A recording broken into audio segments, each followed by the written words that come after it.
자, 에스겔 넘어가겠습니다. 에스겔 펴보세요.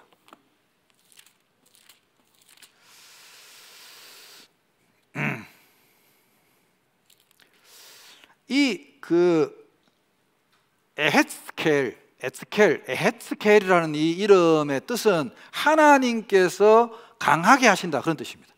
하나님께서 자기를 강하게 하신다는 뜻이에요. 에스겔은 그 2차 포로 때 끌려갔습니다. 2차 포로 때 끌려갔는데 이분은 제사장 가문 출신입니다. 사실 25살에 끌려갔는데 25살이면 이 제사장 가문의 청년이 이제 본격적으로 제사장이 되기 위해서 입문하는 과정입니다. 25살에 지금으로 말하면 병원으로 말하면 인턴에 들어가서 5년 동안 인턴 생활하면 30살에 본격적으로 제사장 역할을 합니다. 이제 부푼 꿈을 안고 성전에 들어가서 이제 막 인턴으로 들어갔는데 가자마자 잡혀가지고 끌려간 겁니다. 그러니까 얼마나 억울하겠어요. 뭘 좀 해보려고 그러는데 포로로 끌려가가지고. 그러니까 이분은 참 어떻게 보면 예레미야보다도 더 힘든 삶을 살았을 수도 있습니다. 포로로 끌려가가지고 이제 5년 만에 하나님이 에스겔에게 임하셔가지고 에스겔을 선지자로 이제 세우시는데, 자, 2장을 보세요. 에스겔을 선지자로 부르는 장면을 한번 보십시다. 그가 내게 이르시되 인자야 네 발로 일어서라 내가 네게 말하리라 하시며 그가 내게 말씀하실 때 그 영이 내게 임하사 나를 일으켜 내 발로 세우시기로 내가 그 말씀하시는 자의 소리를 들으니 내게 이르되 인자야 내가 너를 이스라엘 자손 곧 패역한 백성 나를 배반하는 자에게 보내노라. 참, 보내는 것도 힘든 사람한테 보냅니다.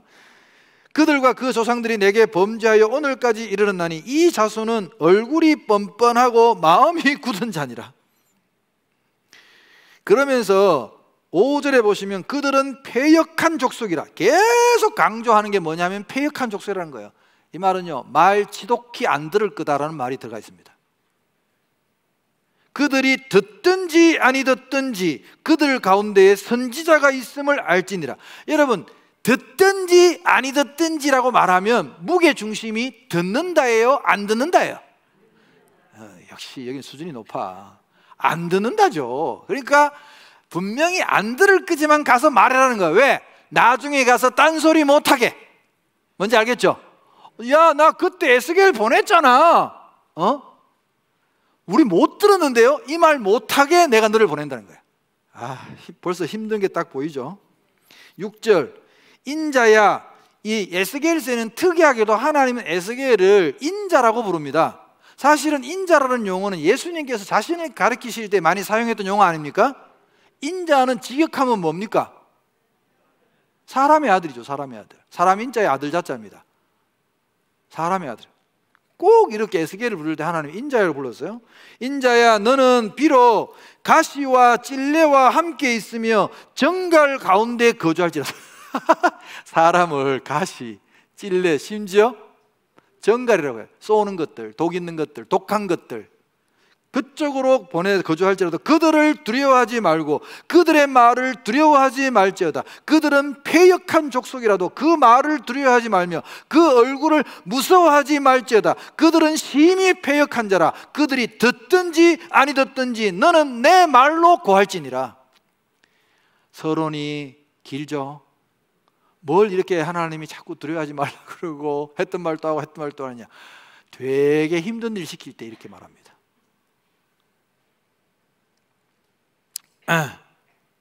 그래서 하나님이 에스겔에게, 자 3장 보세요. 또 그가 내게 이르시되 인자야 너는 발견한 것을 먹으라. 너는 이 두루마리를 먹고 가서 이스라엘 족속에게 말하라. 이 두루마리는 하나님의 말씀입니다. 말씀을 읽으라 하지 않고 보라고 하지 않고 먹으라고 표현합니다. 먹으라. 내가 입을 벌리니 그가 그 두루마리를 내게 먹이시며 내게 이르시되 인자야 내가 네게 주는 이 두루마리를 네 배에 넣으며 네 창자에 채우라 하시기에 내가 먹으니 그것이 내 입에서 달기가 꿀 같더라. 여러분, 하나님의 말씀을 먹었을 때 순종하면 꿀 같습니다. 그렇잖아요. 하나님의 말씀은 꿀과 송이꿀보다 더 달도다. 순종할 때 그렇습니다. 근데 입에 먹었는데 배에서는 쓰게 되는 경우가 있습니다. 성경에 그런 기록이 있어요? 내 입에는 달지만 네 배에서는 쓰게 되리라. 이 말은 불순종했을 때의 문제입니다. 하나님의 말씀을 배우기는 배우는데 지키기가 너무 힘든 거죠. 솔직히 나는 솔직히 그래서 여러분도 좀 걱정돼요. 뭐 하려고 오셨는지. 이제 어떡할 거야? 듣기는 다 들었는데, 몰랐을 때는 몰라서 그렇다 치고 이제는 다 알았는데 어떡할 거냐고. 이제 달기는 달지, 재밌잖아. 막 웃고 막 은혜 받고. 문제는 그래가 끝이 아니라는 거야. 이제 이걸 먹어야 되는데, 소화를 해야 되는데. 힘내시기를 축복합니다.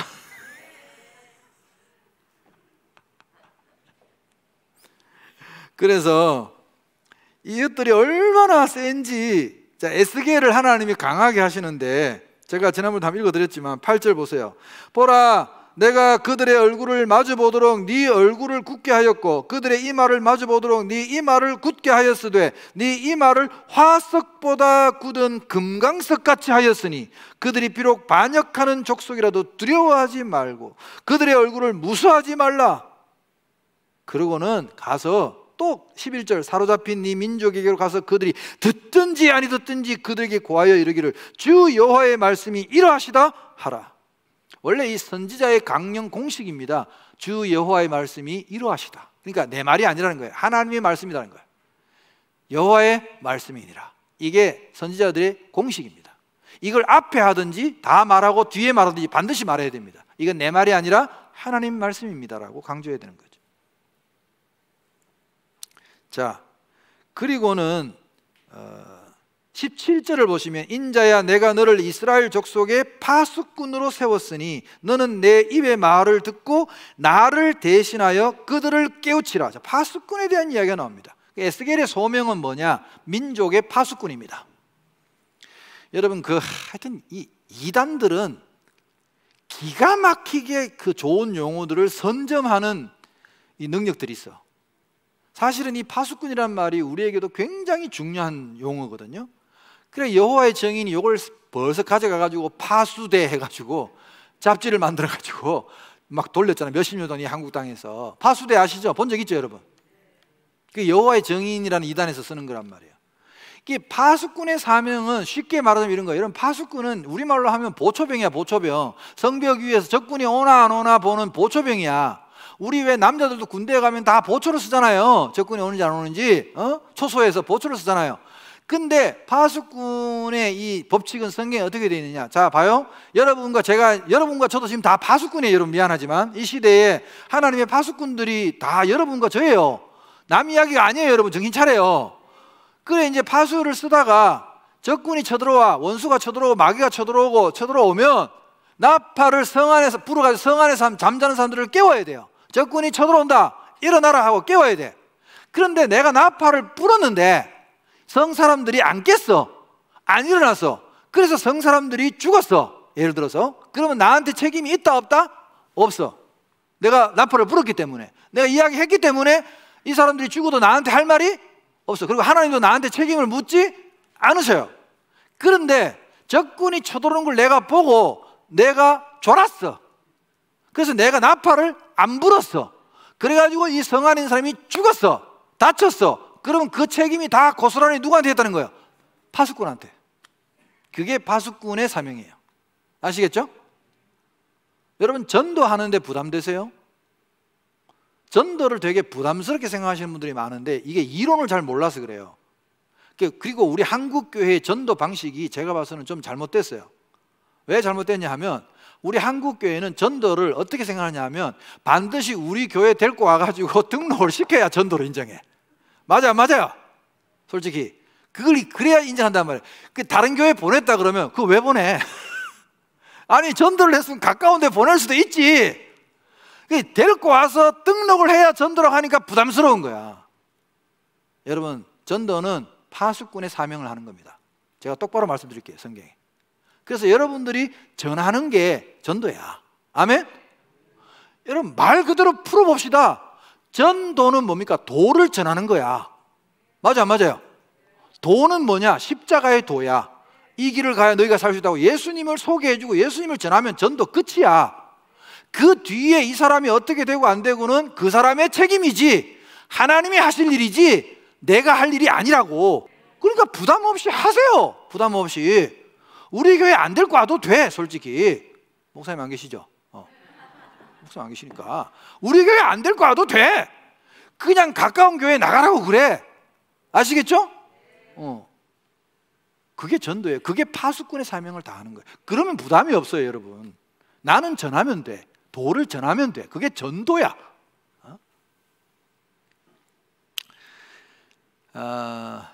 이분은 설교를 하는데, 이제 지금 어디서 설교하냐 하면, 이분은 지금 설교하는 장소가 이미 장소가 바뀌었어요.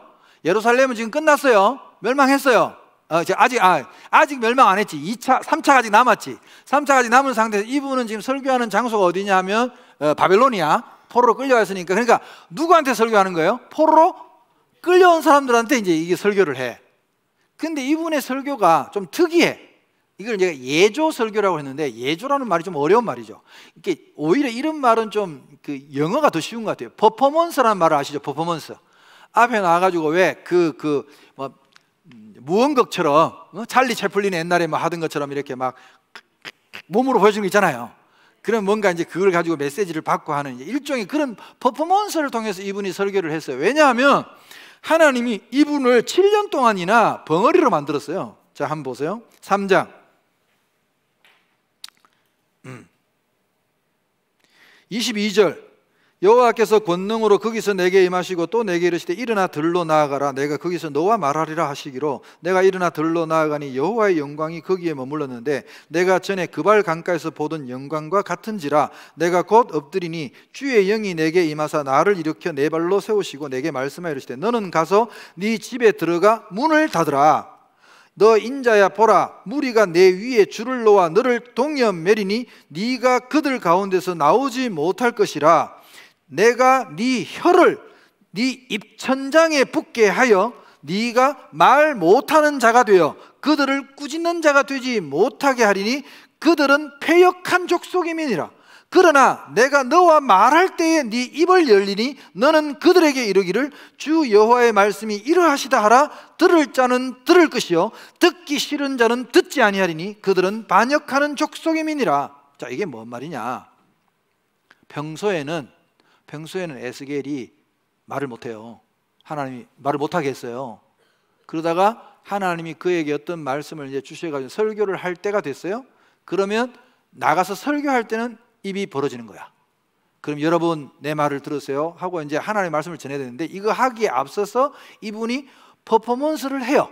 퍼포먼스를 뭐 예를 들어서 여기 4장에 나오는 예루살렘 이렇게 막 성벽 같은 거 뭐 둘러싸는 거 이런 거부터 시작해가지고 그 뭐 또 5장에 가면은 이런 것도 있어요. 이게 4장에 보면 4절에 보세요. 4절. 너는 또 왼쪽으로 누워 이스라엘 족속의 죄악을 짊어지되 네가 눕는 날수대로 그 죄악을 담당할지니라. 그래서 왼쪽으로만 누워가지고 390일을 자라 그래요. 요걸 가지고 이스라엘 족속의 죄를, 북이스라엘을 말합니다. 죄를 담당하라 그래요.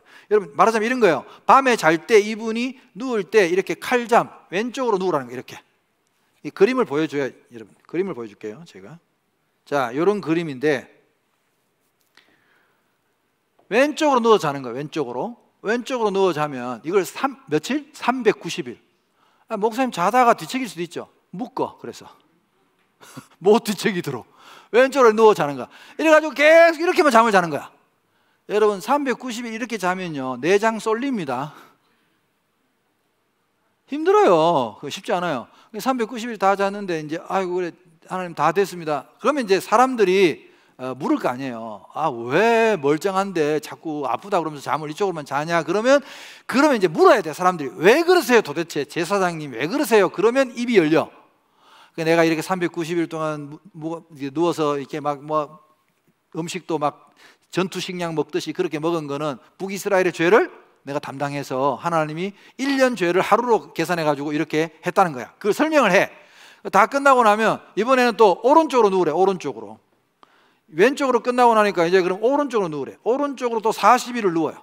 오른쪽으로 40일을 누운 건 또 이제 이번에는 유다의 죄를 담당하는 거야. 그럼 또 사람들이 또 왜 그러세요 하고 물으면 입이 열려가지고 또 유다의 죄를 담당하는 거다. 너희들 죄 때문이다. 이제 설명을 하는 거죠. 이렇게 하면서 또 음식을 먹는데 멀쩡한 부엌도 있는데 나와가지고 여러분 밥을 해 먹는데 빵을 구워 먹는데 불을 피워야 될 것 아닙니까? 이게 재료를 처음에는 성경에 보면 인분, 사람 똥으로 말려가지고 이걸 연료로 쓰라 그러니까 이때는 에스겔도 하나님 해도 너무합니다.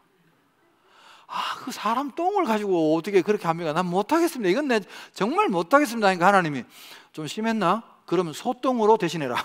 그래가지고 이제 소똥 주워가지고 말려가지고 이걸 가지고 밥을 해 먹어요. 그럼 또 사람들이 여러분 물을 거 아니에요. 도대체 제사장님 왜 그러세요? 목사님 도대체 왜 그러세요? 그러면 설명하는 거야. 왜? 전쟁이 일어나면 너희들이 예루살렘이 여러분 포위되고 전쟁 1년 반 동안 끌면 그 안에 여러분 땔감이 제대로 남아나겠습니까?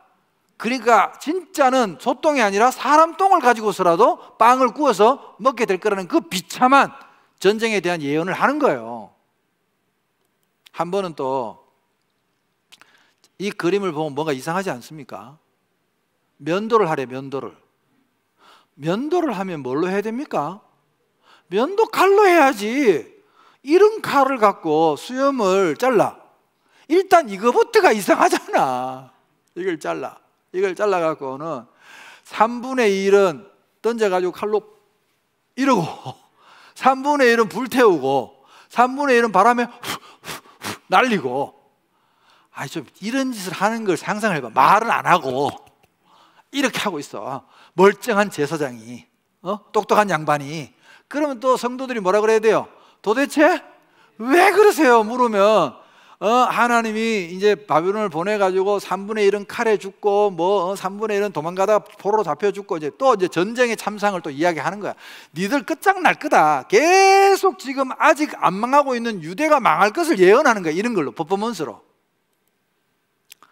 그리고 물을 먹고 양식을 먹는데도 요런 데다가 정량으로 이렇게 달아가지고 뭘 먹을 때마다 이렇게 달아가 먹는 거야.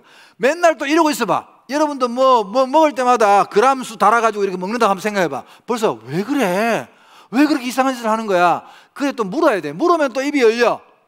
전쟁이 나면 다 이렇게 먹거든요. 실제로 다 배급제예요. 여러분 전쟁이 나면 창고 나라가 딱 장악하고 식량 딱 나누지 개인이 아무도 절대 손 못 댑니다. 딱 배급제로 써야 되는 거야. 그걸 또 이야기하는 거예요. 그리고 한 번은 또 기가 막힌 짓을 해요. 저런 복장입니다. 저런 복장하고 행구라는 게 말하자면 피난짐입니다. 피난짐. 저 행구를 싸고는 지금 에스겔이 집이 있잖아요. 그 멀쩡한 집 담을 헐으래. 구멍을 뚫어서. 그래서 또 햄마로 찍어가지고 구멍을 뚫어서, 자 뚫고는 이제 저걸 메고 얼굴 다 가리고 눈만 이렇게 빼고 내놓고 이렇게 메고 멀쩡한 대문이 있는데 대문을 안 나가고 그 구멍으로 나가는 거야. 나가는데 사람들이 안 봤어. 그럼 다시 들어가야 돼. 뭔지 알겠죠? 또 나가면 또 이제 동네 사람들이 볼 거 아니야. 보면 또 저 양반은 왜 저러셔? 또 멀쩡한 대문 냅두고 도대체 왜 그러세요? 물으면 또 이제 입이 열려. 그러면서 이 예언은 이제 예루살렘이 포위당하면 시드기야 왕에 대한 예언이에요. 시드기야 왕이 성벽을 뚫고 도망갈 거다. 왜? 얼굴은 왜 가려? 부끄러우니까. 지금 전쟁 나와서 백성들은 다 죽게 생겼는데 실제로 역사 기록에 보면 시드기야가 자기 가족들만 싹 챙겨가지고 예루살렘 성벽 뚫어가 도망가거든. 역사적으로 이거 미리 예언한 거야 에스겔이.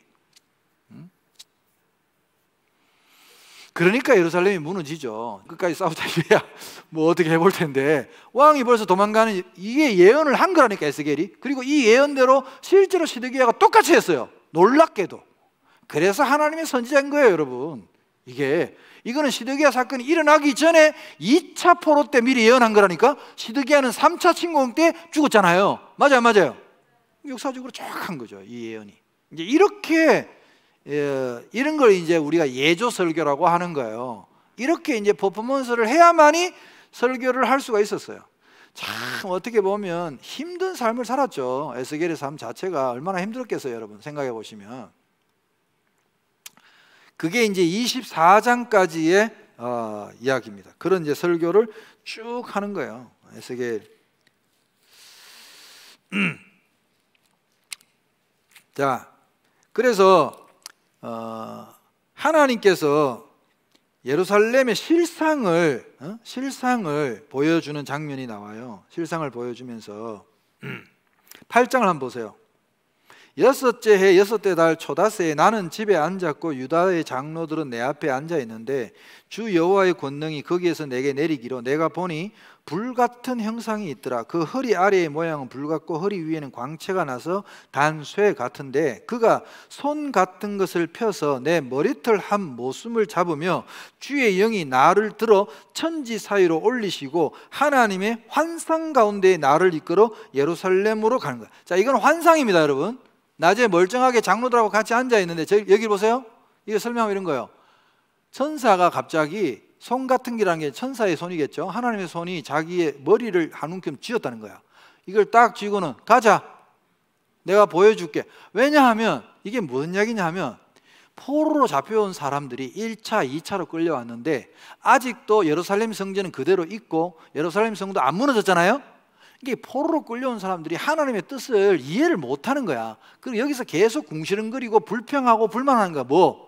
우리가 도대체 뭘 얼마나 잘못했길래 그리고 예루살렘에 하나님의 성전이 계신데 왜 하나님이 우리를 버리셨냐, 이게 정말 이해할 수가 없다, 막 이제 이런 이야기를 하는 거예요. 사실은 백성들이 그렇게 이야기를 하니까 하나님도 너무 답답한 거예요. 그리고 에스겔도 자꾸 백성들이 와서 자기한테 그걸 물으니까 제사장님 도대체 어떻게 된 겁니까? 하나님 왜 우리를 포로로 이렇게 보내셨습니까? 하고 물으니까 자기도 답답해가지고 글쎄 나도 참 이해가 잘 안 되네 이러니까 하나님도 열받잖아요. 그러니까 모르겠다고? 사실 에스겔은 아직 실상을 잘 몰라. 아직 인턴 겨우 시작할 때 잡혀왔잖아요. 그러니까 제대로 예루살렘 성전에 들어가 본 적도 없어. 말하자면 이 세계에 발을 들여놓아지도 않았단 말이에요, 사실. 그래서 하나님이 네가 실상을 좀 봐야겠구나. 그리고는 환상 가운데 에스겔의 머리털을 탁 휘어잡고 가자. 그리고 휙 바벨론에서 예루살렘까지 끌고 오는 환상을 보여준 거예요. 아니 앞에 보니까 하나님이 탈 것도 많던데 그렇잖아요.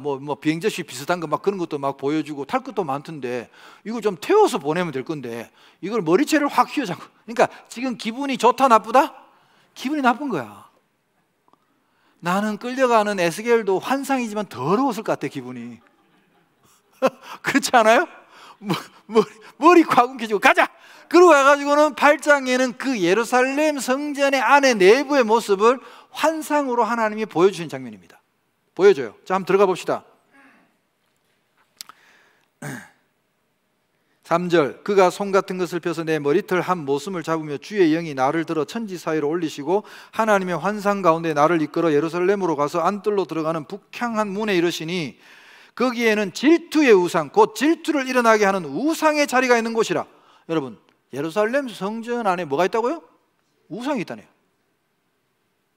5절 그가 내게 이르시되 인자야 이제 너는 눈을 들어 북쪽을 바라보라 하시기로 내가 눈을 들어 북쪽을 바라보니 제단문 어기 북쪽에 그 질투의 우상이 있더라. 여러분, 이게 지금 하나님께서 성소를 떠나시는 이유입니다. 못 견디는 거야. 여기 있을 수가 없는 거야. 그가 또 내게 이르시되 6절 인자야 이스라엘 족속이 행하는 일을 보느냐? 그들이 여기에서 크게 가증한 일을 행하여 나로 내 성소를 멀리 떠나게 하느니라. 여기 정확하게 나와 있잖아요. 하나님 성소를 떠났단 말이야 이미. 왜? 여기에서 우상을 섬겨. 심지어 네가 다시 더 큰 가증한 일을 벌이라 하시더라. 그가 나를 이끌고 뜰문에 이르시기로 내가 본 적 담에 구멍이 있더라. 그가 내게 이르시되 인자야 너는 이 담을 헐라 하시기로 내가 그 담을 허니, 그러니까 이건 환상 속에 헌 거예요. 실제로 헌 게 아니고 허니까 한 문이 있더라. 또 내게 이르시되 들어가서 그들이 거기서 행하는 가증하고 악한 일을 보라 하시기로 내가 들어가 보니 각양 곤충과 가증한 짐승과 이스라엘 족속의 모든 우상을 그 사방 벽에, 성전 벽에 그렸고 이스라엘 족속의 장로 중 70명이 그 앞에 섰대. 70명이 아니에요. 모든 사람들이, 장로들이, 지도자들이 다 거기서 우상을 숭배하고 있더라는 거야. 하나님의 성전 안에서. 사반의 아들 누구도 있었고 나오잖아요. 12절 또 내게 이르시되 인자야 이스라엘 족속의 장로들이 각각 그 우상의 방한 어두운 가운데서 행하는 것을 네가 보았느냐? 그들이 이를 여호와께서 우리를 보지 아니하시며 여호와께서 이 땅을 버리셨다 하느니라. 왜? 1차 때 이미 한번 점령당했잖아. 하박국 할 때 우리가 배웠잖아요. 또 내게 이르시되 너는 다시 그들이 행하는 바 다른 큰 가증한 일을 벌이라 하시더라. 그가 또 나를 데리고 여호와의 전으로 들어가는 북문에 이르시기로 보니 거기에 여인들이 앉아 담무스를 위하여 애곡하더라. 성전 안에서 담무스를 위하여 애곡. 여러분, 담무스가 누구냐? 바벨론의 신 이름입니다. 여러분, 이시타르라고 하는, 우리가 이제 아스타롯이라고 하는 이 여신의 남편이 담무스야, 담무스. 그래서 바벨론의 신앙은 담무스가 죽었다가 다시 부활해서 살아나는 것이 계절적으로 봄이라고 믿어요. 봄. 그러니까 담무스는 바벨론의 신인데, 우상인데, 이거를 여인들이 담무스의 부활을 위해서 성전 안에서 울고 있더라는 거예요. 그게 말이 되냐고 지금. 그런 일들을 여기 하고 있는. 심지어 16절에 보면 그가 또 나를 데리고 여호와의 성전 안뜰에 들어가시니라. 보라, 여호와의 성전문 곧 현관과 제단 사이에서 약 25명이 여호와의 성전을 등지고, 여러분, 성전을 등지면 안 되지. 성전을 바라봐야지. 성전을 등지고 낯을 동쪽으로 향하여 동쪽 태양에게 예배하더라. 태양신을 섬기는 거야, 또 태양신을. 자, 여기서 여러분, 여기서 제가 비밀을 하나 말씀드릴게요. 하나님의 성막 그리고 하나님의 성전의 문은 하나죠. 방향이 어디든가요? 방향이 동쪽입니다. 성전 문은 모두가 성경을 보세요. 다 동쪽 문 하나밖에 없습니다. 그럼 동쪽 문에, 여러분 잘 보세요. 동쪽 문에 제사장들이 아침에 해 뜰 때 해를 등지고 성전에 들어옵니다. 아시겠어요? 나갈 때 해가 지고 해를 등지고 나갑니다. 이해가 되세요? 그래서 성전 문이 딱 정동향으로 나 있는 겁니다. 왜? 이 사람들이 성막을 짓기 전에, 성전을 짓기 전에 이집트에서 태양신을 몇백 년을 섬겼잖아요. 이거 하나님이 꼴도 보기 싫은 거야. 태양 쳐다보지도 말아라. 그래서 이 문을 동쪽으로 했다고 믿습니다, 저희는. 여기도 보니까 태양신에게 경배하는 게 성전에서 이런 짓을 했단 말이에요. 그래서 예루살렘을 향해서 하나님이 분노를 쏟으시는 장면을 보면, 요거는 여러분들이 요한계시록 때문에 여러분이 꼭 한번 9장은 비교를 해보셔야 됩니다. 이걸 소계시록이라고 하는데, 요한계시록에 보면 여러분 666이라는 이제 그 사탄의 인이 있고, 여러분 천사가 와서 하나님의 인을 치는 장면이 나오죠. 뭐 안 읽어보시면 아직 잘 모르겠지만 계시록에 나옵니다. 그 장면하고 똑같은 장면이 이 에스겔 9장에 나옵니다. 아시겠어요? 시대적으로 조금 달라져 가지고 에스겔에 치는 방법은 약간 구식 방법이에요. 구약이니까. 자, 9장에 보면 하나님의 인을 치라고 하는데 성읍을 관할하는 이 천사들을 부릅니다. 하나님께서 불러가지고 죽이는 무기를 손에 들고 나오라고 그래요.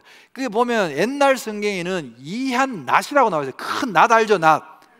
이걸 들고 죽이는 무기야. 이걸 들고 나오라 그래. 천사 나오고, 그래서 6사람이 나옵니다. 나오고 한 사람은 낫을 든 게 아니고, 무기를 든 게 아니고 허리에 먹그릇을 차요. 먹. 지금 시대에 좀 안 맞는 말이죠. 우리가 지금은 만년필도 잘 안 쓰잖아요. 잉크 말하자면, 옛날 우리 먹 갈아가지고 붓으로 글 썼잖아요. 옛날에 그 먹그릇을 찬 천사가 나와가지고 붓도 갖고 있어. 그래가지고 이 무기를 든 천사들은, 자, 대기, 너희들은 대기해놓고, 이 먹그릇을 찬 천사가 붓을 들고 예루살렘을 돌아다니면서 날아다닙니다. 날아다니면서 어떤 사람을 찾느냐? 4절, 여호와께서 이르시되 너는 예루살렘 성읍 중에 순행하여 그 가운데서 행하는 모든 가증한 일, 그러니까 하나님을 배반하고 우상을 섬기고 잘못된 신앙생활을 하는 사람들 때문에 탄식하며 우는 사람, 어떻게 할까? 하나님의 나라가 이렇게 무너지는구나, 이러면 안 되는데라고 하나님 나라를 위하여 애통하며 우는 자, 그들을 찾아라는 거야. 그들을 찾아가지고 그 이마에다가 이 붓을 가지고 인을 쳐라는 거야. 하나님, 너는 하나님의 백성이라고 표시를 하라는 거야. 표시. 아시겠죠? 그래 놓고, 자, 표시 다 했어요 하고 이 먹그릇을 찬 서기관 천사가 나오면, 이제 이 낫을 든 무기를 든 이 천사들이, 죽이는 천사들이 날아다니면서 이마에 하나님의 백성이라고 붓 가지고 인 맞은 자 빼고 나머지는 싹 다 죽이는 거야. 그 장면입니다. 그 환상을 보여줘요. 이 장면이 요한계시록에도 똑같은 이야기가 나옵니다, 여러분. 똑같은 이야기가 나와요. 인 맞는 이야기는 그래서 최종적으로 요한계시록에서 완결판이 나옵니다. 요건 4월 말에 이제 마지막 주에 요한계시록 할 때 이 장면을 꼭 기억해 두세요, 여러분. 에스겔 9장을 기억해 두고 비교해야 요한계시록이 매우 선명하게 여러분 보일 겁니다. 이게 사실 교회 다니시는 분들이 요한계시록에 되게 관심이 많으신데 요한계시록부터 덥석 읽고 그것부터 공부하려고 그러면 안 됩니다. 사실은 65권을 다 배우고 난 뒤에 저랑 이제 요한계시록을 해보시면 요한계시록이 매우 쉽다는 걸 느끼실 겁니다. 어렵지 않아요, 여러분. 왜? 앞에 이야기가 다 있다니까요. 요한계시록에 있는 이야기가 어느 날 갑자기 나온 게 아니에요. 해 아래 새 것이 어디 있어요. 다 하나님이 말씀하신 걸 마지막 완결판, 종합판으로 요한계시록을 썼을 뿐이에요, 여러분. 사실은 이제 저랑 이제 4월 말에 가보시면 알아요. 요한계시록을 어떻게 제가 풀어가는지. 지금 그래서 이런 장면들 제가 기억해라는 거. 자, 출애굽기 15장 내가 기억하라 그랬죠? 모세의 노래, 미리암의 노래, 구원받은 자의 노래 기억하라 그랬죠? 요거 기억해야 돼요. 요거 낫으로 입 맞은 자 외에 나머지 싹 죽이는 거. 요거 천사들 불러가지고 수답시켜 놓고 입부터 치는 거. 요거 그대로 나온단 말이에요. 요한계시록이 똑같이 나온단 말이에요. 그걸 기억해 두셔야 돼요. 그래서 여기 보시면 6절에 보십시오. 늙은 자와 젊은 자와 처녀와 어린이와 여자를 다 죽이되 이마에 표 있는 자에게는 가까이 하지 말라. 내 성소에서 시작할지니라 하시매 그들이 성전 앞에 있는 늙은 자들로부터 시작하니라. 무서운 이야기예요. 하나님의 심판은 멀리 있는 게 아니라 성전 안에부터 시작하는 거야. 그리고 늙은 자들은 뭐야? 먼저 믿은 자들이죠, 사실. 그래서 먼저 믿은 분들이 책임이 큰 거예요, 여러분. 3대째, 4대째 신앙을 껍데기만 자랑하지 말고 정말로 내 신앙이 하나님의 바른지를 점검하셔야 될 때입니다. 지금이. 이제 곧 하나님의 인을 치는 작업이 일어날 겁니다, 아마. 이제 진짜와 가짜를 가리고 예수님께서 마태복음에서 말씀하신 것처럼 왼쪽에 설 자와 오른쪽에 설 자를 구별하실 겁니다. 그 날이 곧 옵니다. 우리 정신을 차려야겠죠. 똑바로 배워야 돼요. 그래서 성경을. 그래서 이제 24장까지가 뭐 이런 이야기들이, 심판받을 이야기들, 뭐 포로로 끌려가들 이야기들, 뭐 이런 것들이 쭉 나옵니다. 쭉 나와요. 그냥 이걸 다 할 수는 없고요. 그래서 이런 이야기들이 쭉 나오고 이제 뒤에 넘기시면 에스겔도 애가를 불러요. 19장에 애가를 부릅니다. 예레미야 애가처럼. 왜? 이제 망할 게 뻔하니까, 이스라엘이 망하는 걸 눈앞에 예언을 하고 있으니까 또 슬픈 노래를 부르죠. 분노 중에 막 던져지고 뭐 이런 이야기가 나옵니다. 그 다음에 20장에 가면 이 장로들이, 이스라엘 지도자들이 포로로 끌려와갖고도 정신을 못 차리고 걸핏하면 에스겔에게 와가지고 묻고 따지고 또 막 이야기를 해요. 그런 이야기들이 쭉 나옵니다. 쭉 나오고, 자 21장을 가시면 여호와의 칼, 심판의 칼에 대한 이야기가 나옵니다. 자 21장 펴보세요, 여러분. 5절, 모든 육체는 나 여호와가 내 칼을 칼집에서 빼낸 줄을 알지라. 그리고 이 칼은 심판의 칼입니다, 여러분. 칼집에서 뺐다는 건 이제 실행한다는 얘기예요. 칼이 다시 꽂히지 아니하리라. 여러분, 우리가 뭐 속담에 그러지, 야 남자가 칼을 뺐으면 뭐 썩은 무라도 잘라야지, 뭐 그런 말이 있잖아요. 그러니까 하나님이 칼을 펴면 끝입니다. 이거는 이제 진짜 심판이 실제로 이루어진다는 거예요. 그러면서 반드시 이루어진다. 9절, 인자야 너는 예언하여 여호와의 말씀을 이같이 말하라. 칼이여 칼이여 날카롭고도 빛나도다. 옛날 성경에는 보면 마광한 칼이라고 나와요. 마광한 칼. 옛날 성경에는 이게 뭐냐, 칼을 갈았다는 거예요. 이게 번쩍번쩍한 칼을 간 거예요. 하나님이 칼을 간 걸 이제 에스겔이 보여줘. 자, 그럼 칼을 간 거 갖고 뭐 하느냐? 이스라엘을 치는 거죠. 하나님이 심판하는 거죠. 그걸 치는 걸 말하는 거예요. 와, 자 22장을 넘겨보세요. 2장을 넘겨보시면 선지자들의 죄, 고관들의 죄, 이런 것들을 다 낱낱이 이제 예루살렘을 국문하고 심판하는 장면이 이제 22장에 나오는 거예요. 그들을 내가 어떻게 죽일 것인가, 그걸 하나님이 쫙 이야기하시면서 자 마지막에 뒤에 보면 참 기가 막힙니다. 27절부터 한번 읽어볼게요. 그 가운데 그 고관들은 음식물을 삼키는 일이 같아서 불의한 이익을 얻으려고 피를 흘려 영혼을 멸하거늘 그 선지자들이 그들을 위하여 회를 치라고, 그러니까 죄를 덮어줬다는 거예요. 스스로 허탄한 이상을 보며 보지도 않아 놓고 이상을 봤다 그러고 거짓 복수를 행하며 여호와가 말하지 아니하였어도 주 여호와께서 이같이 말씀하시느니라 하였으며 이 땅 백성은 포악하고 강탈을 일삼고 가난하고 궁핍한 자를 압제하고 나그네를 부당하게 학대하여서, 총체적인 죄악이죠. 뭐 백성부터 시작해서 선자들까지 다. 그럼에도 불구하고 30절, 이 땅을 위하여 성을 쌓으며 성 무너진 데를 막아서서 나로 하여금 멸하지 못하게 할 사람을 내가 그 가운데서 찾다가 찾지 못했대요. 모세 같은 그런 중보 기도자를 못 찾았다는 거예요. 하나님의 분노를 가라앉혀 줄. 그래서 내가 그들을 다 심판할 것이다. 자, 그래서 하나님이 에스겔의 아내를 또 이 상징으로 해서 그 뺀 칼로 이스라엘을 죽이는 것을 퍼포먼스를 또 합니다. 퍼포먼스를 해요. 자, 24장 15절부터 보세요.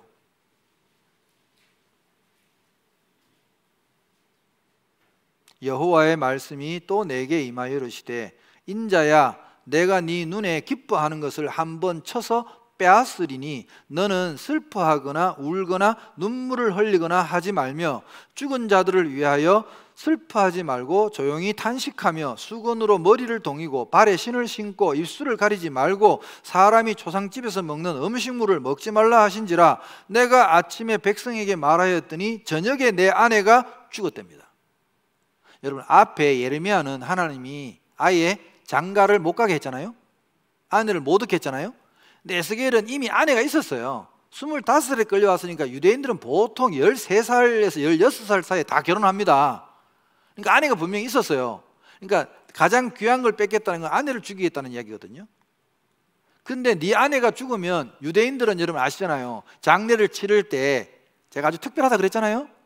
엄청나게 울어요.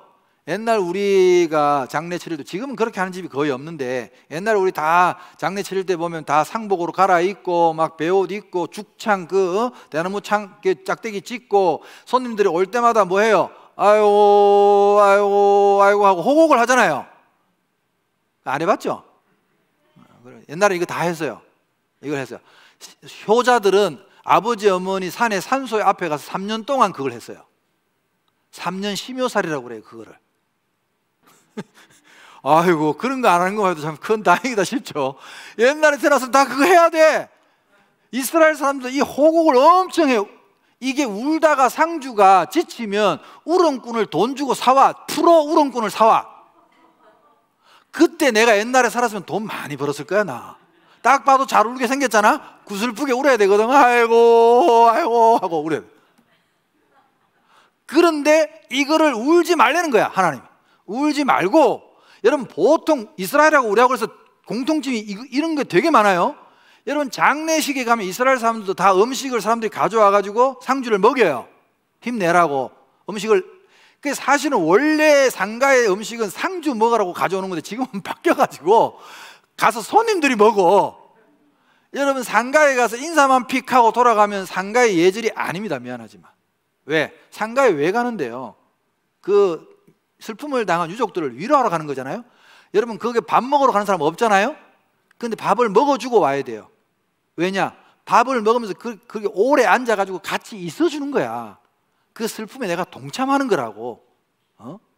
그래서 꼭 같이 먹어요. 이스라엘도 그 장례 풍습 우리랑 똑같아. 근데 하나님 그 음식 줘도 먹지 말라는 거야. 음식도 먹지 말고 울지도 말라는 거야. 자, 그러고 이제 저녁에 에스겔의 아내가 죽었어요. 죽었으니까 이제 장례를 치르는데 손님들이 올 거 아니에요.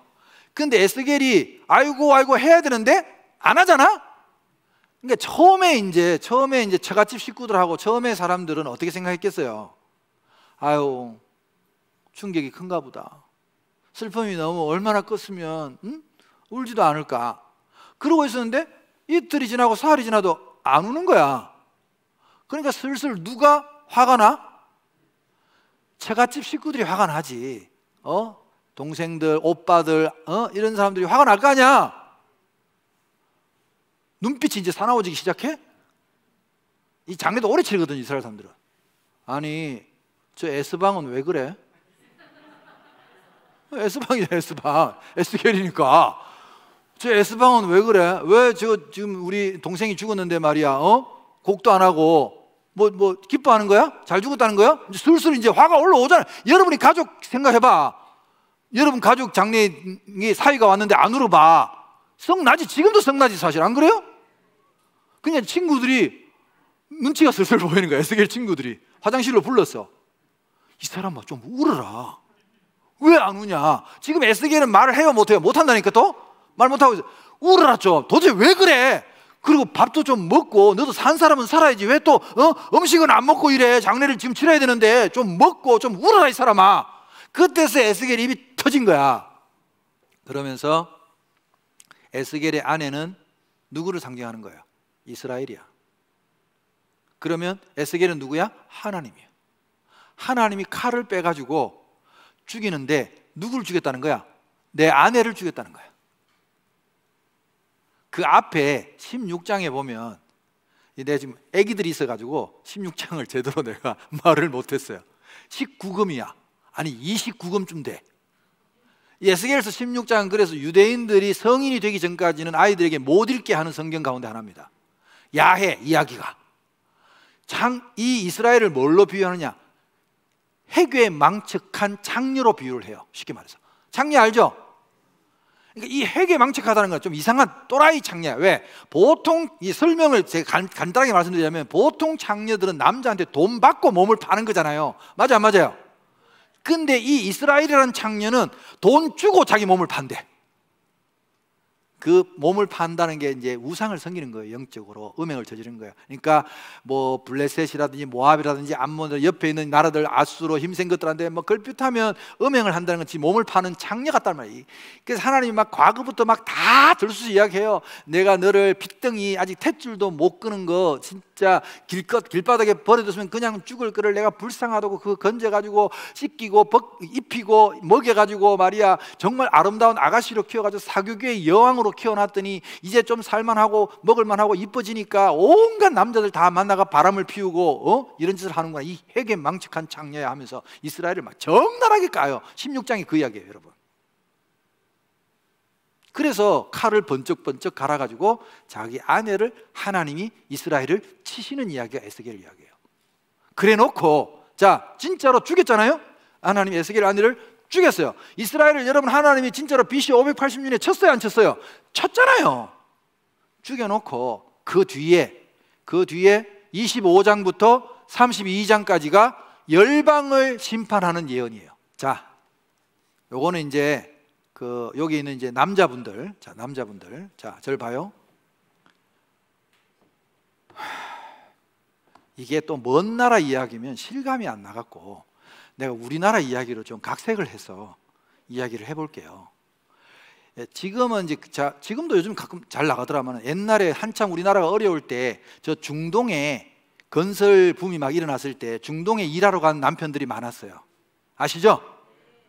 그때 막 그 잡지, 그 야한 잡지 썬데이 서울 막 이런 거 나올 때 썬데이 서울 같은데 단골로 나오던 메뉴가 뭐냐 하면은 남편이 열사의 땅에 가서 중동의 그 더운 나라에 가서 막 열심히 돈 벌어가지고 막 송금해, 부인한테.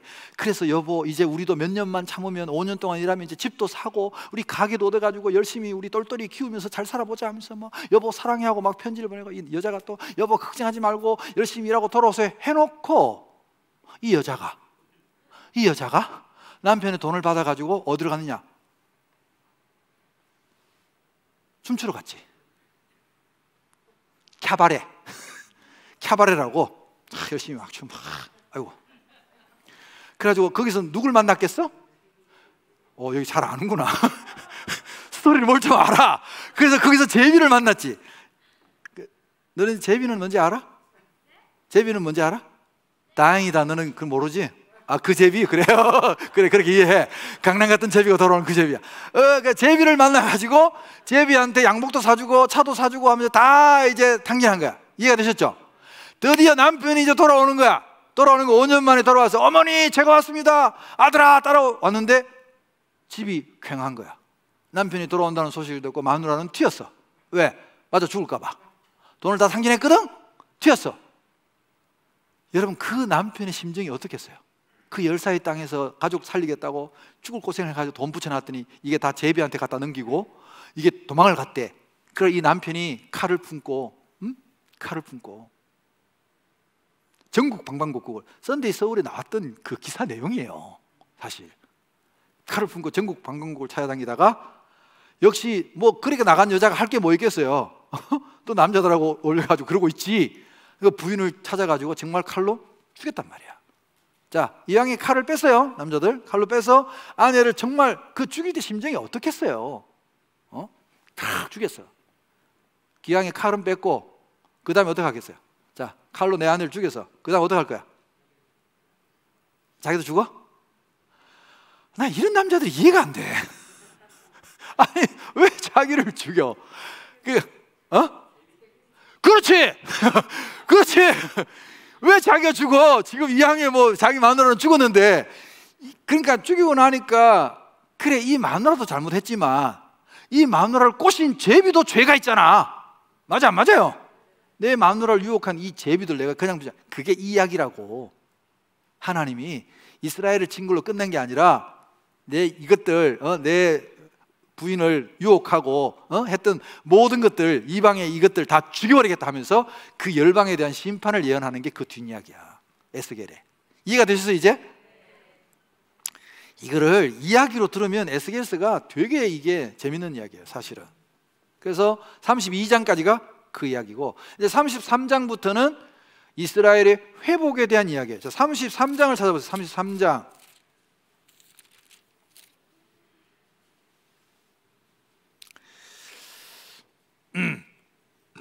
33장은 하나님께서 에스겔을 이스라엘 족속의 파수꾼으로 세운다는 이야기를 해요. 7절에 파수꾼 이야기가 또 나와요. 그래서 인자야 내가 너를 이스라엘 족속의 파수꾼으로 삼음이 이와 같으니라. 7절에 그런 말이 나오죠. 자, 그리고 에스겔서 18장 23절하고 33장 11절을 여러분이 표시를 좀 해두세요. 에스겔서 18장 23절 그리고 33장 11절 요 구절이 왜 중요하냐면 자꾸 사람들이 여러분에게 이런 질문을 가끔 할 거예요. 교회 안 다니는 사람들이 야 하나님은 그 왜 자꾸 악인들을 자꾸 죽이기만 하냐? 죽이는 거 너무 즐기는 거 아니야? 구약에 보니까 하나님이 뭐 걸핏하면 사람들을 죽이던데? 이런 질문을 하는 사람들을 만날 수 있을 거예요 여러분이. 그럴 때 이 구절을 꼭 기억해 두셨다가 이야기해 주세요. 11절을 보세요. 너는 그들에게 말하라. 주 여호와의 말씀이니라. 나의 삶을 두고 맹세하노니 나는 하나님입니다. 나는 악인이 죽는 것을 기뻐하지 아니하고 악인이 그의 길에서 돌이켜 떠나 사는 것을 기뻐하노라. 이스라엘 족속아 돌이키고 돌이키라. 너희 악한 길에서 떠나라. 어찌 죽고자 하느냐 하셨다 하라. 실제로 하나님은 악인 한 사람도 죽는 것을 기뻐하지 않습니다. 그들이 살기를 원하시죠. 회개하고 돌아오기를 원하시지 죄 지었다고 팍 죽여버리는 걸 즐기는 분이 아니란 말이에요. 성경에 명확하게 나와 있잖아요. 하나님의 본심입니다. 관계의 회복을 바라시는 하나님의 마음을 읽어야 됩니다. 자, 33장부터 회복에 대한 이야기라고 이야기했잖아요. 그래서 이 구절 속에는 이제 많은 우리가 알고 있는 좋은 내용들이 많이 들어있습니다. 예를 들어 34장 같은 경우에는 참 목자상에 대한 이야기를 합니다. 잃어버린 양을 찾으시는 예수님의 목자상이 사실은 여기서 나온 겁니다. 34장 보세요. 34장 앞에는 이제 거짓 선자들을 말하는 거고요. 자기만 먹는 거짓 목자를 말합니다. 4절 보세요. 너희가 그 연약한 자를 강하게 아니하며 병든 자를 고치지 아니하며 상한 자를 싸매어 주지 아니하며 쫓기는 자를 돌아오게 하지 아니하며 잃어버린 자를 찾지 아니하고 다만 포악으로 그것들을 다스렸도다. 이게 거짓 선자들의 대표적인 모습이에요. 목자가 없으므로 그것들이 흩어지고 흩어져서 모든 들짐승의 밥이 되었도다. 내 양떼가 모든 산과 높은 맷뿌리에마다 유리 되었고 내 양떼가 온 지면에 흩어졌으되 찾고 찾는 자가 없었도다. 그래서 예수님은 누가복음 15장에 참 목자를 이야기하잖아요. 그리고 99마리를 두고 한 마리 잃어버린 양을 찾아 헤매시는 목자의 이야기를 우리한테 들려주시죠. 그게 진짜 잃어버린 양을 찾으러 오신 참 목자 예수님을 여기서 이야기하고 있는 겁니다. 그래서 보면 11절에 보세요. 주 여호와께서 이같이 말씀하셨느니라. 나 곧 내가 내 양을 찾고 찾되. 찾고 찾되. 14절에 좋은 꼴을 먹이고 그 우리를 이스라엘 높은 산에 두리니 그것들이 그곳에 있는 좋은 우리에 누워 있으며 이스라엘 산에서 살찐 꼴을 먹으리라. 내가 친히 내 양의 목자가 되어. 여러분, 그래서 예수님이 오셔서 나는 양의 문이다, 나는 선한 목자다, 그 이야기를 하신 거예요. 하나님이 친히 목자가 되신다고. 그래서 예수님이 친히 오신 거예요. 여러분, 여기 다 예언되어 있는 그대로. 그 잃어버린 자를 16절에 내가 찾으며, 23절을 보세요. 내가 한 목자를 그들 위에 세워 먹이게 하리니 그는 내 종 다윗이라. 그가 그들을 먹이고 그들의 목자가 될지라. 여러분, 여기 왜 다윗이 나옵니까? 다윗은 벌써 죽었는데요. 그렇잖아요. 그럼 이 다윗은 누굽니까? 다윗의 후손 예수죠. 정확하게 이런 것들이 다 예언되어 있고 이 예언된 그대로 예수님이 오셔서 우리에게 하신 거라니까요. 그래서 구약을 여러분이 제대로 배우고 읽으시면 신약이 얼마나 선명해지는지 모르는 거예요, 사실은.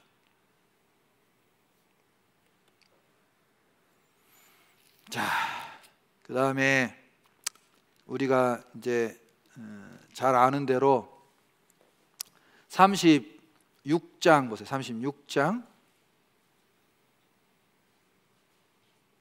36장에 보면 24절, 내가 너희를 여러 나라 가운데서 인도하여 내고 여러 민족 가운데서 모읍니다. 데리고 고국 땅에 들어가서 맑은 물을 너희에게 뿌려서 너희로 정결하게 하되 곧 너희 모든 더러운 것에서와 모든 우상 숭배에서 너희를 정결하게 할 것이며 또 새 영을 너희 속에 두고 새 마음을 너희에게 주되 너희 육신에서 굳은 마음을 제거하고 부드러운 마음을 줄 것이며 또 내 영을 너희 속에 두어. 그래서 신약에는 성령이 강림하셔서 저와 여러분의 마음 속에 계신 겁니다.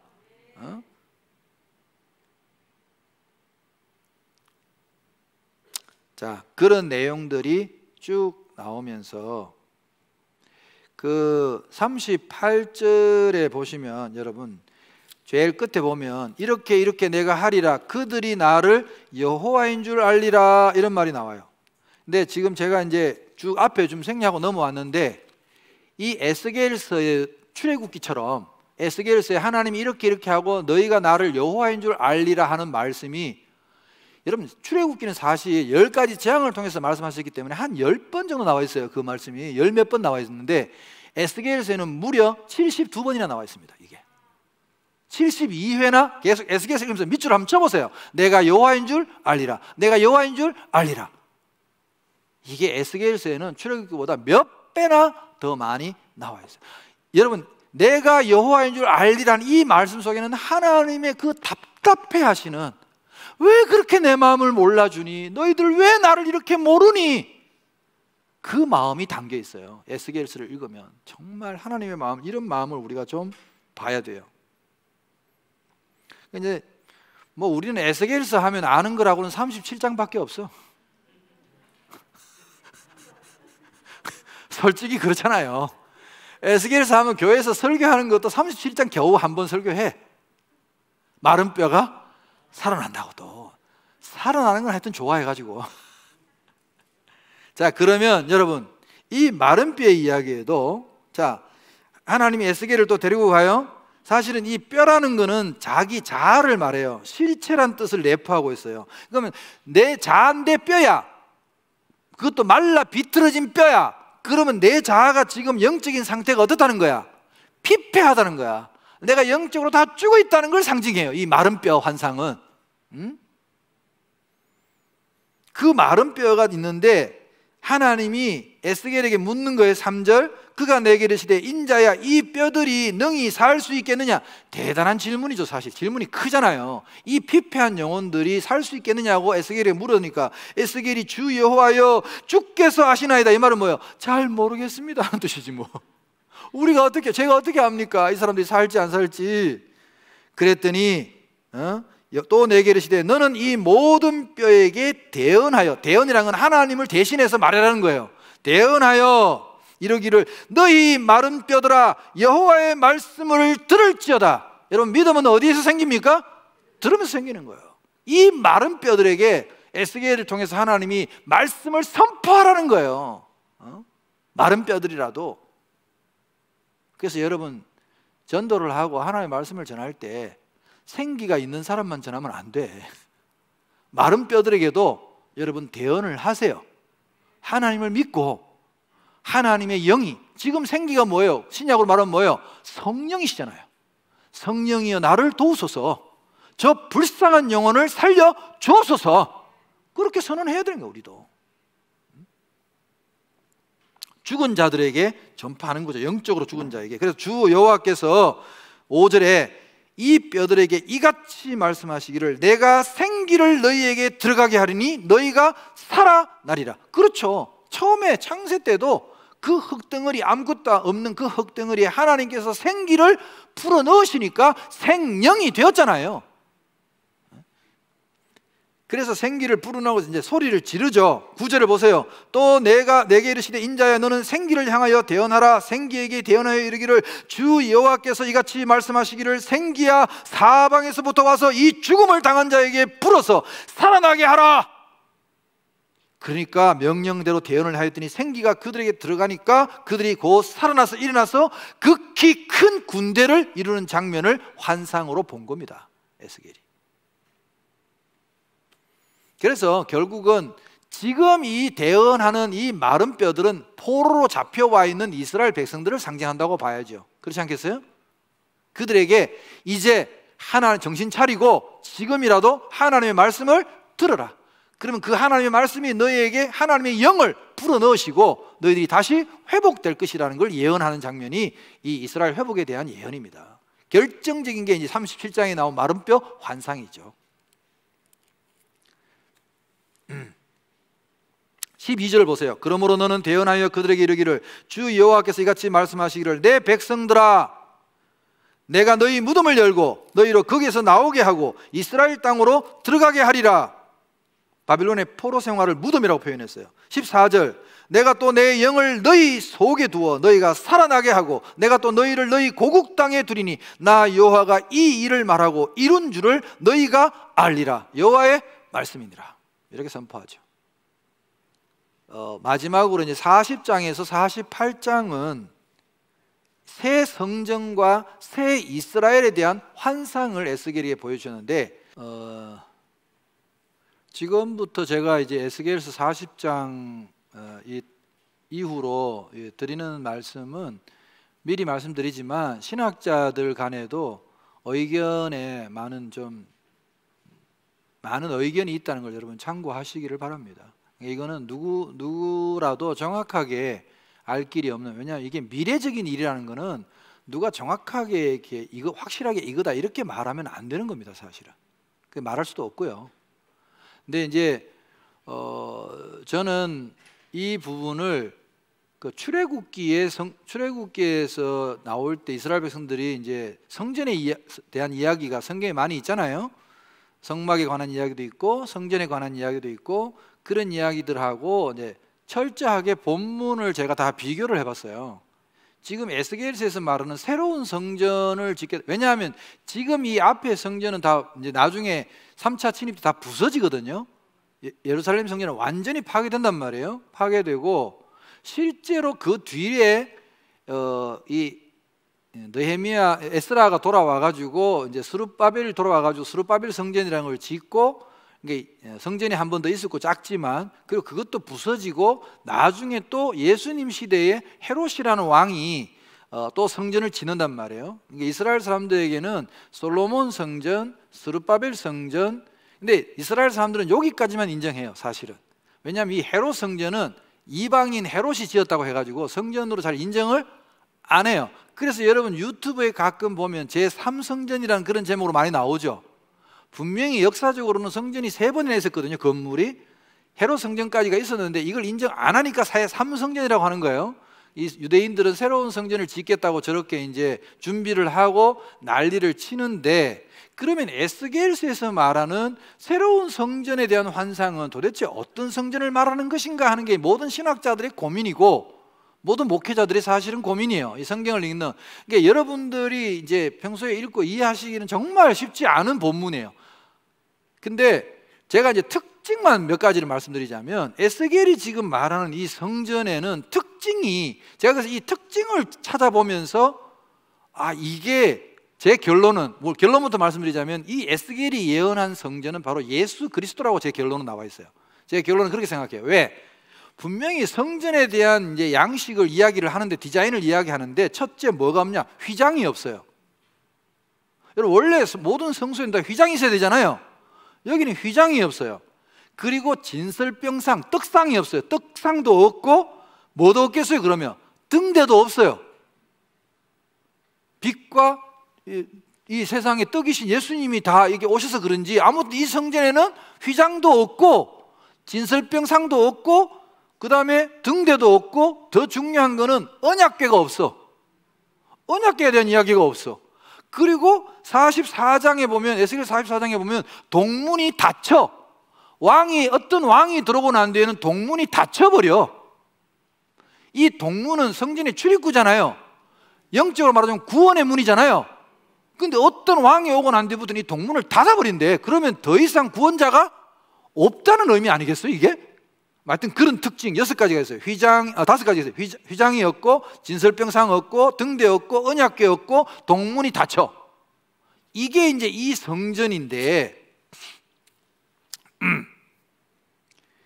43장 4절을 보세요. 43장 4절을 보시면, 여호와의 영광이 동문을 통하여 성전으로 들어가고, 이런 표현이 있어요. 이런 표현이 있고, 그러면서 특이하게도 에스겔에게 이 내용에 대해서 뭐라고 말씀하시냐면, 43장 10절을 보시면, 인자야, 너는 이 성전을 이스라엘 족속에게 보여서 그들이 자기의 죄악을 부끄러워하고 그 형상을 청량하게 하라.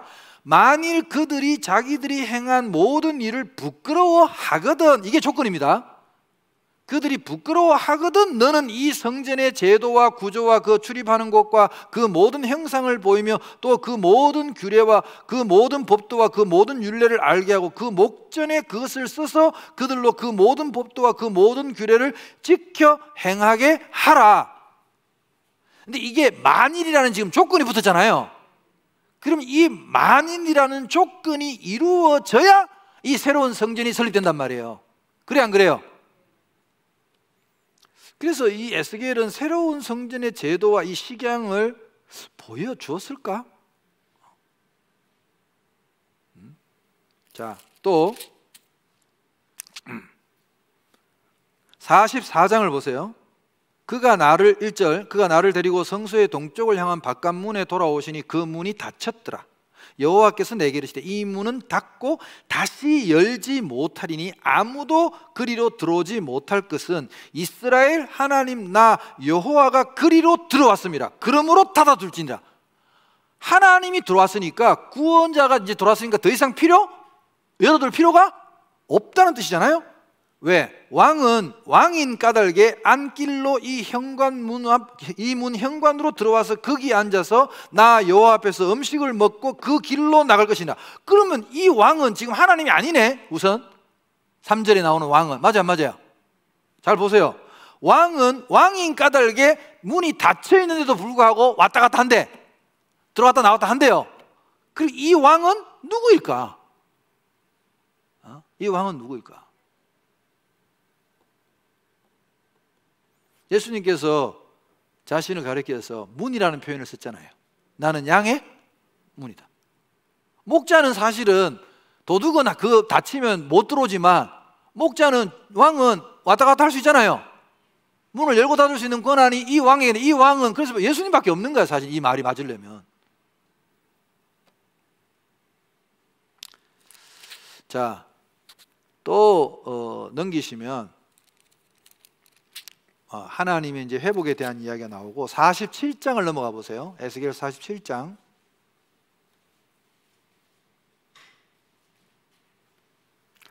이것도 좀 유명한 구절인데, 성전에서 물이 흘러나오는 환상을 보여준 거예요. 여러분, 어디서 물이 흘러나와요? 성전에서 흘러나옵니다. 47장 1절에 보시면 그가 나를 데리고 성전문에 이르시니 성전의 앞면이 동쪽을 향하였는데 그 문지방 밑에서 물이 나와 동쪽으로 흐르다가 성전 오른쪽 제단 남쪽으로 흘러내리더라. 3절에 그 사람이 손에 줄을 잡고 동쪽으로 나아가며 천척을 측량한 후에 내게 그 물을 건너게 하시니 물이 발목에 오르네. 자, 처음에 물이 흐를 때는 발목에 적셨다가 발목까지 왔다가 또다시 하니까 어디까지 왔어요? 무릎에까지 왔다가 또다시 측정을 하니까 건너지 못할 강이 됐다 그랬어요. 강이란 말이 나왔죠? 그래서 이 물을 저는 하나님께서 우리에게 주시는 성령이라고 봅니다. 성령, 생수의 강이라고 봐요. 그래서 여러분, 이게 성령이 우리의 완전히 차서 정말 강처럼 헤엄을 칠 때 되는 게 가장 완벽한 때입니다. 우리가, 여러분, 성령이 발목까지 차면 어떻습니까? 90%는 내 마음대로 하잖아. 발목 찬 물은 막 뛰어다니잖아요. 물에 지배를 안 받잖아. 무릎까지 오면 조금 싸우겠죠? 물이 완전히 차면 내 의지는 없어지고 나는 없어지고 주님만 계시는 거잖아요. 그런 형태를 의미하는 것 같아요. 그래서 이 생수의 강이, 이 강이 그럼 무슨 강일까? 6절, 그가 내게 이르시되 인자야 네가 이것을 보았느냐 하시고 나를 인도하여 강가로 돌아가게 하시기로 내가 돌아가니 강 좌우편에 나무가 심이 많더라. 여러분 그거 기억해 두셔야 됩니다. 이 구절도 요한계시록하고 관련이 있기 때문에 또 기억해 두셔야 돼요. 내가 돌아가니 강 좌우편에 뭐가 많다고? 나무가 심이 많대요. 그가 내게 이르시되 이 물이 동쪽으로 향하여 흘러 아라바로 내려가서 바다에 이르리니 이 흘러내리는 물로 그 바다의 물이 되살아나리라. 그러니까 회복하는 물이야. 이 물이, 이 강물이 이르는 곳마다 번성하는 모든 생물이 살고 또 고기가 심이 많아지고 이 물이 흘러가는 바닷물이 되살아나겠고 이 강이 이르는 각처에 모든 것이 살 것이며 이 강가에 어부가 쓰고 쭉 나오다가 12절, 강 좌우 가에는 각종 먹을 과실나무가 자라서 그 잎이 시들지 아니하며 열매가 끊이지 아니하고 달마다 새 열매를 맺으리니 그 물이 성소를 통하여 나오기 때문이라는 거예요. 그 열매는 먹을 만하고 그 잎사귀는 약재료가 되리라. 여러분 이거하고 똑같은 말씀이 어디 있느냐? 이 말씀하고 똑같은 말씀이 어디 있냐? 요한계시록 22장에 있습니다. 자, 요한계시록 22장을 한번 펴보세요.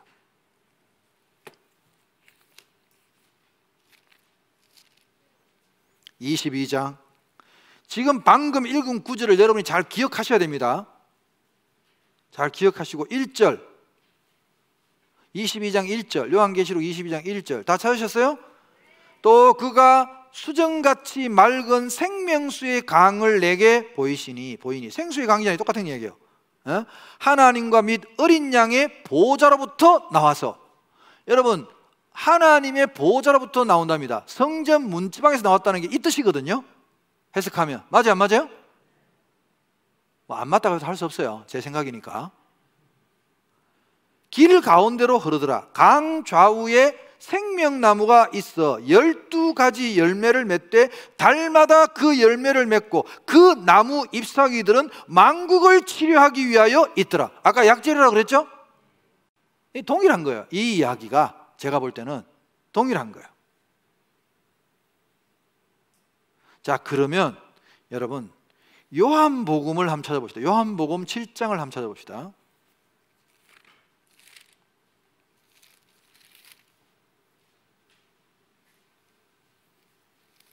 요한복음 7장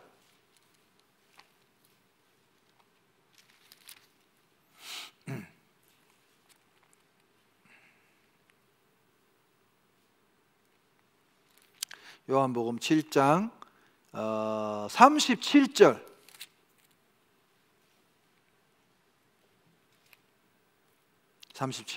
38절 읽어보겠습니다. 명절 끝날 곧 큰 날에 예수께서 서서 외쳐 이르시되 누구든지 목마르거든 내게로 와서 마시라.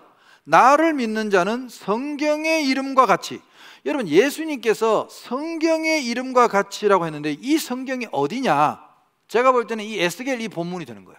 성경의 이름과 같이 그 배에서 생수의 강이 흘러나오리라. 자, 요한복음 4장을 보세요. 여러분 4장 10절을 보세요. 이거는 유명한 이야기 아닙니까? 예수께서 대답하여 이르시되 네가 만일 하나님의 선물과 또 네게 물 좀 달라 하는 이가 누구인 줄 알았더라면 네가 그에게 구하였을 것이요 그가 생수를 너에게 주었으리라. 그러면서 여자가 이르되 주여 물기를 그릇도 없고 이 우물은 깊은데 어디서 당신이 그 생수를 얻게 사옵나이까? 우리 조상 야곱이 이 우물을 우리에게 주셨고 또 여기서 자기와 자기 아들들과 짐승이 다 마셨는데 당신이 야곱보다 더 큽니까? 예수께서 대답하여 이르시되 이 물을 마시는 자마다 다시 목마르려니와 내가 주는 물, 예수님께서 주시는 물을 마시는 자는 영원히 목마르지 아니하리니 내가 주는 물은 그 속에서 영생하도록 솟아나는 샘물이 되리라.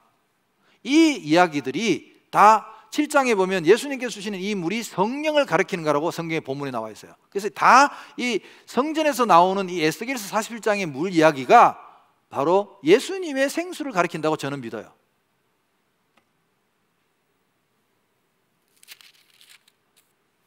그래서 새로운 성읍의 이름을 에스겔서 마지막에 보면 자 35장 48장 에스겔서 48장 35절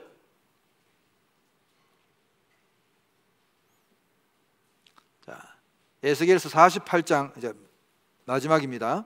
그 사방의 합계는 18,000척이라 그날 후로는 그 성읍의 이름을 여호와 삼마라 하리라. 여러분 새로운 성읍의 이름은 여호와 삼마랍니다. 에스겔서의 예언에 의하면 여호와 삼마란 뜻은 뭐냐? 여호와께서 거기 계신다는 뜻이에요. 여호와께서 거기 계신다. 자, 요한계시록 21장을 한번 펴보세요. 요한계시록 21장 이 말씀들이 다 이렇게 맞춰보면 다 일치해요, 여러분. 요한계시록 21장은 여러분 아시다시피 새하늘과 새 땅에 관한 예언입니다. 또 내가 새하늘과 새 땅을 보니 처음 하늘과 처음 땅이 없어졌고 바다도 다시 있지 않더라. 또 내가 보매 거룩한 성 새 예루살렘이 하나님께로부터 하늘에서 내려오니 그 준비한 것이 신부가 남편을 위하여 단장한 것 같더라. 내가 들으니 보좌에서 큰 음성이 나서 이르되 보라 하나님의 장막이 사람들과 함께 있음에 하나님이 그들과 함께 계시리니 그들은 하나님의 백성이 되고 하나님은 친히 그들과 함께 계셔서 계속 강조하는 게 뭡니까? 하나님이 함께 계신다는 거예요. 새 예루살렘 성은. 그래서 여호와 삼마가 바로 요한계시록 21장에 나오는 하나님이 함께 계시는 새 예루살렘 성전이라는 거예요.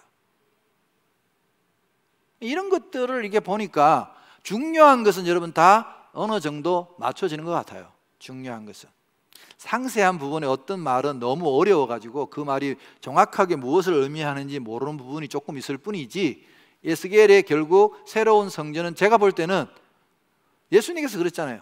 이 성전을 헐라 내가 사흘 만에 다시 일으키리라. 이것은 곧 성전 되신 자기 몸을 가리키심이라. 아멘. 저는 이 새로운 성전은 결국 이 성전의 주인 함께 하심 여호와 삼마의 주인공은 하나님이시고 그분은 예수 그리스도라고 믿는 거죠. 성전 되신 주님을 가리키는 말씀이다 하는 것을 느낄 수 있어요.